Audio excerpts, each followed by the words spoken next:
ব্যক্তিগত পরিচ্ছন্নতার পাশাপাশি পরিবেশগত পরিচ্ছন্নতাও সমান জরুরি।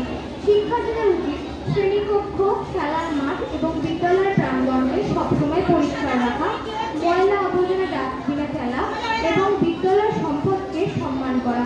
পরিচ্ছন্নতা শুধু স্বাস্থ্য রক্ষা করে না, এটি শৃঙ্খলা, দায়িত্ববোধ ও সুশৃঙ্খল চরিত্র গড়ে তোলে। তাই শৈশবকাল থেকেই পরিচ্ছন্নতার অভ্যাস গড়ে তোলা শিক্ষার্থীদের সুস্থ জীবন ও একটি উন্নত সমাজ গড়ার পথে সহায়ক হয়। প্রোটিন জাতীয় খাদ্য নির্দিষ্ট অনুপাতে খাওয়া, অতিরিক্ত তেল মশলা জাতীয় খাবার ও বাইরের খাওয়া বেশি খাওয়া দরকার। 3. অতিরিক্ত অন্তত 3 লিটার জল খাওয়া দরকার। 4. রাত্রি 6 থেকে 8 ঘন্টা ভালো ঘুমানো দরকার। এবং 5.